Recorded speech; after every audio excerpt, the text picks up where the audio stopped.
Okay, passive range holds are step 2 after we have opened up all of our space and we need to learn how to control it better.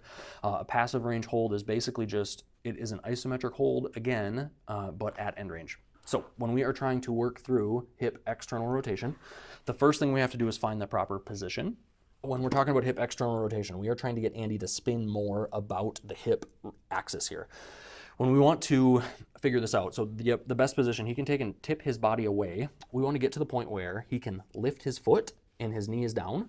So when we can get to here where I can just barely slide my hand, that is the correct body position for him.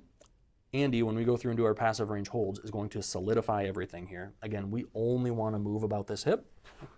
What I am going to do is grab him, and I'm going to physically pull him into his full external rotation, which you will see there's a gap here now, right? Where he can control and what I can do is it's a different thing. What he's going to try to do, and this is where these are not so fun, but Andy's going to try to lift that out of my hand and lift and lift and lift and lift, and I am going to let go, and he's going to hold that for as long as he can. When we see that it starts to fall, which is now, he's actually lifting a little there, I'm going to grab it, and we're going to come right back in here.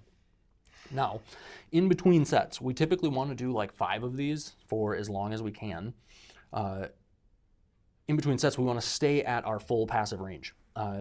If you're at home alone, Andy's going to pick this up again. He's going to go and lift and lift and lift and lift and lift, and he's going to hold again as long as he can.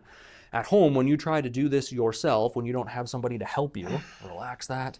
You can take a belt or a strap, put it on your foot, and you can use that hand. That's hard, but it is the best option that we have with what we have available. And lift again, and lift, and lift, and lift, and lift.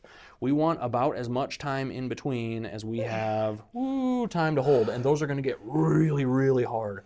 Sets 4 and 5 are tough. They're but we do our best, and that's why we're here. So, and we are going to go again, and lift, and lift, and lift, and lift, and you are going to notice that our holding position is a lot lower on those end ones than they were in the beginning.